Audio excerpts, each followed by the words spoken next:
Salut à tous, on se retrouve pour l'épisode 1514 du Zap Image. On commence aujourd'hui en ce 26 juin, comme d'habitude avec quelques anniversaires. Tout d'abord, là peut-être le meilleur défenseur de l'histoire du football, l'Italien Paolo Maldini qui fête aujourd'hui ses 53 ans. Et on peut voir qu'il a inspiré pas mal de joueurs, l'idole de Puyol et Sergio Ramos, le joueur qui a inspiré Philippe Lam, le défenseur le plus fort, pour Ronaldo, le professeur de Nesta, le joueur qui a le plus influencé sur la carrière de Ricardo Caca. Donc il a remporté quand même 5 Ligues des Champions, 7 fois la Serie A, 3e au Ballon d'Or 1994 et 2003. Joyeux anniversaire bien sûr à Maldini. Et il y a aussi l'ancien joueur de l'équipe de France, Samir Nasri, qui fête aujourd'hui ses 34 ans. Ensuite, jette un petit coup d'œil au programme de la journée car aujourd'hui c'est les premiers huitièmes de finale. Deux affiches, tout d'abord à 18h, le Pays de Galles contre le Danemark et ce soir à 21h sur M6, l'Italie contre l'équipe de l'Autriche. Et on peut voir en Italie, ça fait les unes bien sûr des journaux, donc la une du journal La Gazzetta dello Sport. L'Italie pousse l'Italie, les selfies des supporters envoyés au journal La Gazzetta. On peut voir la une du journal Tuto Sport. On vous reveut comme ça, Euro 2020, Wembley, ce soir à 21h. Bien sûr, ce match se déroule en Angleterre ce soir. Et la une du journal Carrière d'Elo Sport, Go Italy Go, la charge de Mancini. Donc un stade merveilleux où l'on veut revenir, bien sûr, vu que la finale se déroule du côté de Wembley. Donc voilà. Les unes des journaux italiens, une déclaration de Claudio Ranieri sur Jorginho. Il a dit: le commandant du navire s'appelle Jorginho car il est unique, il donne des indications et des suggestions, il parle avec tout le monde et il se fait entendre. Chelsea l'a complété, les succès en Europe lui ont donné une mentalité de gagnant. Et toujours avec Jorginho, donc avec Chelsea en Ligue des Champions, c'est lui qui a réalisé le plus de passes réussies, plus de tacles réussis, plus d'interceptions réussies, et lors de l'Euro avec l'Italie, donc la même chose, plus de passes réussies, plus de tacles réussis et plus d'interceptions réussies pour Jorginho. Et pour finir les gars avec cette sélection italienne, on va parler de Marco Verratti et Roberto Mancini. Le sélectionneur italien devrait compter sur Marco Verratti dans le 11 de départ face à l'Autriche. Manuel Locatelli serait sur le banc mais aurait la possibilité d'entrer en jeu. Ensuite, on va parler de l'équipe de France, donc lundi soir, 8e de finale contre l'équipe suisse. Et hier, l'équipe de France a atterri du côté de Bucarest pour bien sûr participer à ce 8e de finale. Donc c'est du côté de la Roumanie. Donc voilà, tout s'est bien passé bien sûr pour les Bleus lors du voyage. Et les Suisses ne s'en cachent pas, ça sera défense à 2 sur Kylian Mbappé. Donc Mbappé sera certainement titulaire lundi soir. Et les joueurs suisses vont prendre à la culotte Kylian Mbappé avec deux joueurs. Voilà, deux joueurs sera à chaque fois sur Kylian Mbappé quand il aura le ballon. Donc voilà, ici, c'est à quoi s'attendre. Bien sûr, l'attaquant français et Jérôme Roten, consultant sur la chaîne RMC, il parle du début de l'Euro de Kylian Mbappé. Est-ce que Mbappé fait un bon Euro? Non, on attend beaucoup mieux de lui. Tout le monde pense que Mbappé fait partie des meilleurs joueurs en Europe. Et qu'est-ce qu'il vient foutre à tirer les coups francs directs? Donc on peut voir quand même que l'ancien joueur de l'équipe de France, Jérôme Roten, pas tendre avec l'attaquant Kylian Mbappé.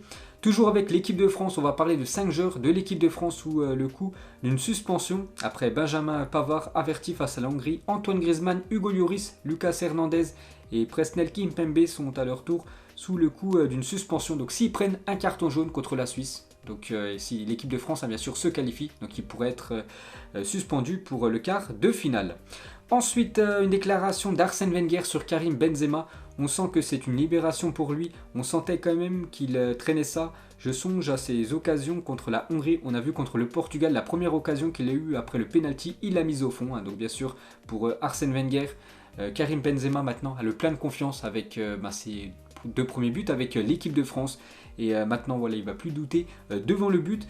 Ensuite, toujours avec l'équipe de France, cette fois-ci, on va parler des Bleus Espoirs parce que dans quelques jours, c'est le début des JO et l'équipe de France est qualifiée. Et officiel, André-Pierre Gignac, Savanier et Florian Thauvin sont convoqués avec l'équipe de France pour les JO. Donc voilà, c'est 3 joueurs de plus de 23 ans. Vous savez que c'est que des joueurs en dessous de 23 ans et on peut rajouter 3 joueurs dans cette liste de plus de 23 ans. Donc ça sera ces 3-là. Donc le retour quand même de André-Pierre Gignac avec l'équipe de France. Donc les 18 joueurs et un réserviste retenu par Sylvain Ripoll pour participer aux Jeux Olympiques de Tokyo qui se tiendront du 21 juillet au 7 août prochain. On peut voir voilà, cette liste des joueurs convoqués. Et on peut voir que Maxence Cacré et Malang Sarr ne seront pas libérés par leur club pour disputer les JO. Donc ils figurent, voilà ces deux joueurs dans la liste, mais voilà Lyon et l'équipe de Chelsea ne veulent pas laisser leurs joueurs disputer les Jeux Olympiques. La même chose pour Kamavinga parce que le président du Stade Rennais, Nicolas Olvec, il a dit pour nous c'est impossible de libérer Kamavinga voilà, pour jouer à ces Jeux Olympiques. Et la même chose aussi pour pas mal de joueurs à Monaco, Nice et Rennes n'ont pas du tout l'intention de libérer leurs joueurs appelés par Sylvain Ripoll pour disputer les Jeux Olympiques. Badiachil, Amin Gouiri et Eduardo Camavinga ne devraient donc pas aller du côté de Tokyo. Une petite déclaration de Florian Thauvin qui joue plus avec l'équipe de France A, mais il est bien sélectionné dans l'équipe de France Espoir pour disputer ces JO. Donc il a dit une immense fierté de retrouver l'équipe de France après quelques années, hâte de commencer cette magnifique compétition et donner le maximum pour nos couleurs. Allez les Bleus. Donc très content bien sûr Florian Thauvin de disputer les JO. Ensuite, on repart bien sûr de l'Euro. Il ne pense qu'à son prochain but, synonyme d'un record historique, parce que vous savez qu'actuellement il est ex-aequo avec Ali Daoui, l'attaquant portugais Cristiano Ronaldo, et CR7 a marqué plus de buts que 19 équipes présentes à l'Euro pendant les phases de poule. C'est énorme, seulement 5 équipes ont plus marqué que lui, donc les Pays-Bas, l'Italie, la Belgique, l'Espagne et l'Allemagne, dans le groupe avec les 2 derniers champions du monde quand même pour Cristiano Ronaldo, déjà 5 buts en 3 matchs pour CR7. Toujours avec Cristiano Ronaldo, vous savez que demain, lui et son équipe du Portugal jouent un gros morceau, ça sera la Belgique à 21h. Et côté adverse, Lukaku, donc l'attaquant belge, parle de son face-à-face en 8ème de finale face au Portugal de CR7. J'aimerais avoir son dribble et sa frappe de balle. Lui, je pense qu'il aimerait avoir ma force et mon jeu d'eau au but. Donc ça s'annonce bien sûr très chaud demain. Toujours avec ce Belgique-Portugal, une déclaration de Thibaut Courtois qui évoque son choix en cas de pénalty de Cristiano Ronaldo. N'oubliez pas que le dernier match, le Portugal a obtenu quand même 2 pénaltys, donc ça se peut que demain ils obtiennent une fois de plus un pénalty. Il a dit: j'ai une liste préparée par mon analyse avec les 15 derniers pénaltys tirés par Cristiano et d'autres joueurs. Avant un match, je sais normalement où je dois aller. Voilà, si un pénalty, il sait où plonger. Thibaut Courtois. Toujours avec Cristiano Ronaldo, donc dans la carrière de Benzema, Cristiano Ronaldo est le joueur qui lui a délivré le plus de passes décisives, et dans la carrière de Cristiano Ronaldo, Karim Benzema est le joueur qui lui a délivré le plus de passes décisives. Toujours avec CR7, donc coéquipier à la Juventus, Daouda Peters a livré l'un des secrets de la réussite de Cristiano Ronaldo. Il mange toujours la même chose, des brocolis, du poulet et du riz avec des litres d'eau, sans Coca-Cola bien sûr. Donc voilà les gars, le régime strict de Cristiano Ronaldo, poulet, riz, et c'est pour ça qu'il est au top, l'attaquant portugais. Et toujours avec Cristiano Ronaldo, le meilleur face swap de l'année, donc en gros on échange les visages. Donc voilà, Cristiano Ronaldo avec le visage de Kylian Mbappé et Mbappé avec le visage du portugais. Ensuite, le roi Sané, Gossens, Gundogan et Gnabry pourraient débuter le 8ème de finale contre l'Angleterre sur le banc en raison de leur contre-performance face à la Hongrie. Müller, Goretzka, Musiala et Alstonberg pourraient débuter la rencontre d'après le journal Bild. Donc peut-être Joachim Löw, les gars, va faire quelques modifications pour la Mannschaft qui joue mardi à 18h contre l'Angleterre. Énorme choc. Et Timo Werner est très motivé pour débuter le 8ème de finale face à l'Angleterre en alternative à Serge Gnabry. Donc on verra si Werner va débuter titulaire. Et toujours avec cette sélection allemande, donc Lothar Matthäus, ancien très grand joueur allemand, il a dit: si Jadon Sancho n'est pas assez bon pour l'Angleterre, parce qu'actuellement il joue très peu du côté de l'Angleterre, Sancho, nous aimerions lui donner un passeport allemand. On parle de l'un des meilleurs joueurs de Bundesliga. C'est vrai que du côté de la sélection nationale, cette sélection anglaise, il a joué seulement quelques minutes, Sancho. Ensuite, regardez le nombre de kilomètres effectués par les équipes pour jouer les matchs de l'Euro 2020, donc 8ème de finale compris. Donc on peut voir que l'équipe suisse a déjà parcouru plus de 11 659 km un peu partout en Europe pour disputer ces matchs. Donc c'est énorme bien sûr. La Suède deuxième. Donc l'équipe de France, plus de 1887 km. Donc Munich, Budapest, après de Budapest à Bucarest, vu que je vous ai dit, les 8e de finale sont compris dedans. Et on peut voir que l'Angleterre, 0 km vu qu'ils vont jouer à Wembley une fois de plus en 8e de finale. Ensuite, nos favoris pour l'Euro, d'après le journal L'Équipe, donc la nation qui a 5 étoiles, donc la nation est favorite, l'équipe de France, ensuite 4 étoiles, l'Allemagne, l'Angleterre, le Portugal, la Belgique, 3 étoiles, l'Espagne, Italie, Pays-Bas, 2 étoiles, la Croatie, Danemark, Suède, donc ça c'est les favoris du journal L'Équipe. Ensuite, peu de surprises, les 9 effectifs les plus chers de l'Euro se sont qualifiés pour les 8e de finale, et on peut voir que c'est la sélection anglaise la plus chère, son cumul toutes les valeurs des joueurs. Donc les Anglais coûteraient plus de 1,250 milliard d'euros devant l'équipe de France, 1,30 milliard d'euros pour les Français et la sélection allemande en 3e position. Ensuite, on va parler de la future saison de Ligue 1. Et la première équipe à reprendre l'entraînement, c'est l'équipe de l'AS Monaco qui a repris l'entraînement hier. Retour des Monégasques à l'entraînement hier vendredi. Donc quelques photos bien sûr de cette équipe de l'AS Monaco à l'entraînement. Donc pourquoi les Monégasques reprennent l'entraînement si tôt? Parce que la plupart des clubs de Ligue 1 reprennent début juillet, parce que l'AS Monaco, n'oubliez pas, ils ont terminé 3e cette saison de la Ligue 1. Donc du coup, ils vont jouer les tours préliminaires pour jouer la Ligue des Champions. Donc du coup, ils ont des matchs quand même très importants début août. Donc c'est pour ça qu'ils reprennent déjà l'entraînement, cette équipe de l'ASM.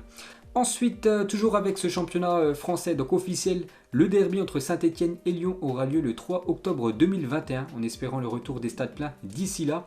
Et toujours avec les infos officielles, le premier classico entre Marseille et Paris aura lieu le 24 octobre prochain au Vélodrome et le match retour le 17 avril au Parc des Princes. Et toujours avec les grosses affiches de Ligue 1, donc regardez les plus belles affiches de Ligue 1. On peut voir les dates à chaque fois. Donc demain, j'essaierai de vous trouver quelques calendriers, parce que les calendriers, je crois, ils sont sortis pour les clubs de Ligue 1. Ensuite, les gars, on va parler du Paris Saint-Germain. Et officiel, Ethan Mbappé, le petit frère de Kylian, signe un contrat aspirant avec le Paris Saint-Germain. Donc voilà, le petit frère de Kylian Mbappé signe un contrat jusqu'en 2024 du côté du club parisien. Donc quelques photos du petit frère de Kylian Mbappé. Donc toujours avec lui, donc son grand frère, Kylian bien sûr, félicite son petit frère sur Instagram bien sûr avec un applaudissement. Voilà, félicitations pour ton contrat du côté du PSG. On peut voir aussi qu'un jeune joueur du Paris Saint-Germain, lui aussi un contrat aspirant, c'est le jeune Mayulu, lui aussi qui prolonge jusqu'en 2024. Ensuite, on va parler d'un joueur, peut-être futur joueur du Paris Saint-Germain. Moi, je pense que ça va se faire, bien sûr. C'est le Marocain Achraf Hakimi, est actuellement en vacances et passe du bon temps en Tunisie, bien sûr, Achraf Hakimi. Et d'après les dernières infos, il veut vraiment rejoindre cette équipe du Paris Saint-Germain. Ça pourrait être un transfert aux alentours des 70 millions d'euros, donc ça pourrait se faire semaine prochaine.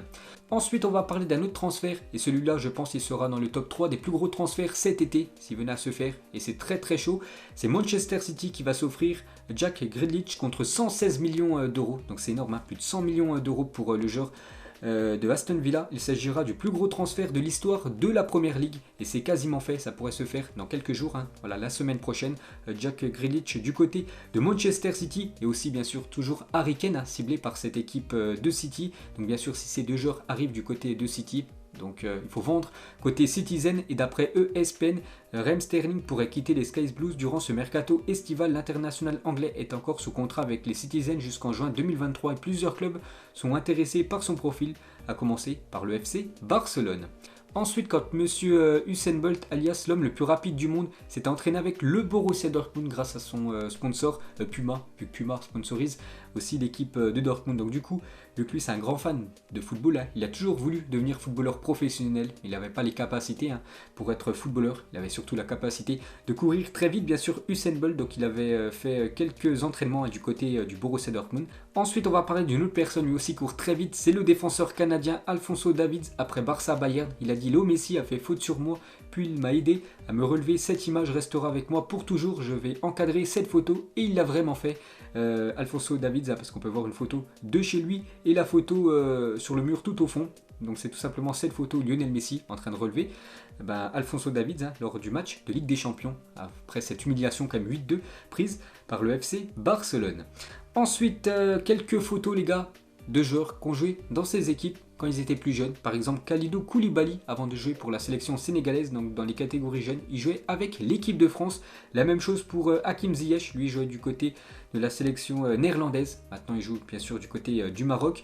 Diego Costa du côté du Brésil, maintenant il joue du côté de l'Espagne, même s'il joue plus du tout, du côté de cette sélection espagnole. Et Jack Grealish, avant il jouait pour l'Irlande, et maintenant bien sûr il joue avec la sélection anglaise. Ensuite, des matchs qui auraient été prolongés si la règle du but à l'extérieur n'avait pas existé, parce que vous savez que depuis avant-hier, le but à l'extérieur c'est fini en Coupe d'Europe. Voilà, souvent quand tu marques un but à l'extérieur, donc ça compte beaucoup pour le match retour potentiellement, et maintenant c'est fini cette règle.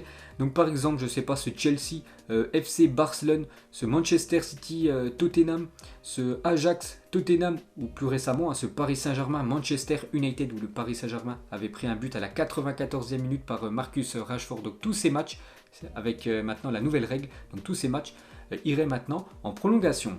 Ensuite, toujours sur ce but à l'extérieur, donc la fédération espagnole a décidé de suivre la décision de l'UEFA et supprime à son tour la règle du but à l'extérieur pour les rencontres de Coupe du Roi. Pour rappel, l'UEFA a annoncé l'abolition de cette règle dès la saison prochaine pour la Ligue des Champions et l'Europa League. Ensuite, une déclaration de Neymar, il a dit: les Africains ont du talent, ils ne le montrent pas pour leur pays, c'est pour ça que le Brésil a gagné 5 Coupes du Monde, ils n'ont pas la même passion pour représenter leur pays que les autres, les meilleurs Africains jouent aussi pour les meilleurs clubs d'Europe. Donc voilà une petite déclaration du joueur brésilien, toujours avec Neymar, donc son coéquipier du côté du Paris Saint-Germain. Paredes parle de la peur des serpents de Neymar, donc Neymar a la phobie des serpents. J'ai commencé à chercher un site pour acheter un faux serpent, je suis arrivé tôt au club et je l'ai mis à sa place. Quand il a vu le serpent, il a eu une peur terrible, il a commencé à insulter tout le monde. Donc voilà une petite info sur l'attaquant du Paris Saint-Germain. Ensuite, lors de sa présentation à Parme, Gianluigi Buffon a retrouvé son entraîneur des gardiens qu'il a découvert quand il avait 13 ans. Parce que vous savez que Buffon, pour ceux qui ne savent pas, il a signé du côté de Parme, son club, où il a commencé sa carrière. Donc Parme joue la saison prochaine en Série B. Et il a retrouvé son entraîneur à l'époque. Donc très belle photo bien sûr de Buffon avec son ancien entraîneur. Ensuite, Arturo Vidal rêve de jouer pour Flamengo, donc actuellement du côté de l'Inter, mais il pourrait quitter cette équipe de l'Inter, le milieu chilien. Il a dit: j'ai toujours dit que mon rêve était de jouer pour Flamengo, j'ai un contrat avec l'Inter, mais qui sait, l'année prochaine je ne pourrai peut-être pas y jouer. Ça serait un rêve de rejoindre l'équipe de Flamengo au Brésil. Donc voilà, tout est dit, bien sûr Arturo Vidal veut jouer du côté de Flamengo. Et toujours avec cette équipe de Flamengo, donc Gerson, donc ancien joueur de Flamengo, parce que Gerson, demain, il est attendu du côté de Marseille pour passer sa visite médicale. Et normalement, il va s'engager 5 ans avec cette équipe française. Et toujours avec Gerson, on peut voir qu'il a un sacré tatouage dans le dos. On dirait tout simplement Memphis Depay bis. Ensuite, un autre joueur de l'Olympique de Marseille va signer du côté du club français dans quelques jours, normalement c'est après-demain. C'est Conran de la Fuente, passera sa visite médicale à l'OM en début de semaine prochaine. Accord bouclé, transfert de 3,5 millions d'euros plus pourcentage à la revente pour le FC Barcelone.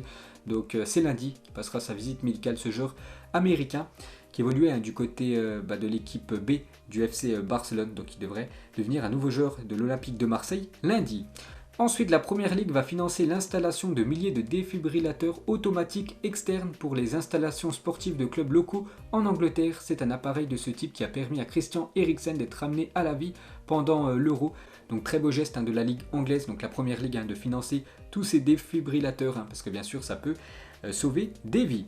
Ensuite, officiel, MG Motors et l'Olympique Lyonnais ont signé un partenariat de 3 ans. Le constructeur automobile devient partenaire majeur du club rhodonien et s'affichera sur la manche des maillots Ligue 1 et Europa League masculine dès la saison prochaine. Une petite info sur le futur maillot de l'Olympique lyonnais. Ensuite, on va parler d'Alvaro Morata, donc l'attaquant espagnol confié avoir été menacé de mort après son match contre la Pologne. Donc il y avait eu un partout. Donc je n'ai pas dormi pendant 9 heures après le match contre la Pologne. J'ai reçu des menaces, des insultes envers ma famille. On a souhaité la mort de mes enfants. Donc il a été buteur en plus contre la Pologne. Donc Gérard Moreno a loupé un penalty contre cette équipe polonaise. Mais on peut voir qu'en fin de match, il a reçu des menaces de mort. C'est quand même incroyable de voir ça dans le monde du football. Donc gros soutien bien sûr à Morata.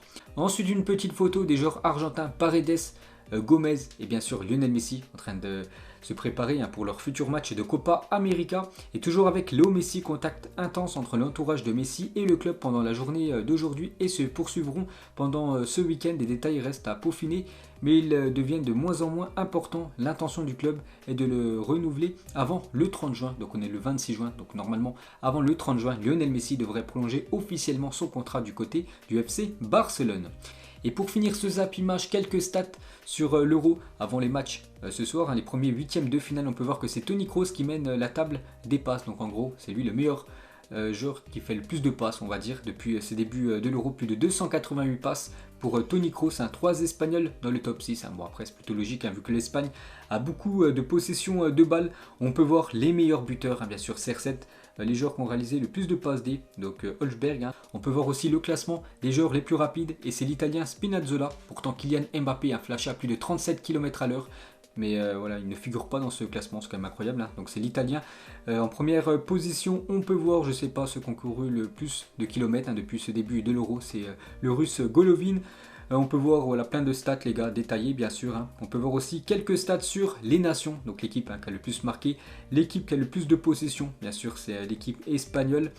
On peut voir aussi, je sais pas, l'équipe qui font le plus de tacles. C'est l'équipe de la Hongrie, 62 tacles pour les Hongrois, où l'équipe néerlandaise a déjà récupéré plus de 155 ballons depuis ce début de l'Euro. On peut voir aussi que le gardien turc a fait quand même 18 arrêts depuis ce début de l'Euro. Mais bon, ils ont quand même encaissé beaucoup de buts, hein, cette équipe turque. Et pour finir ce Zap Image, on va parler des 2 premiers huitièmes de finale. Donc Pays de Galles, Danemark et Italie, Autriche. Donc une question très simple. Donc n'hésitez pas à mettre en commentaire, bien sûr, pour ceux qui veulent. Donc mettez en commentaire pour vous quels seront les 2 pays qui vont se qualifier pour les quarts de finale. Donc moi, je vais partir sur le Danemark et l'Italie qui se qualifient pour les quarts de finale de l'Euro. Donc voilà les gars, la fin de ce Zap Image 1514. Donc si ça vous a plu, un petit like et on se retrouve demain pour le prochain épisode. Ciao à tous.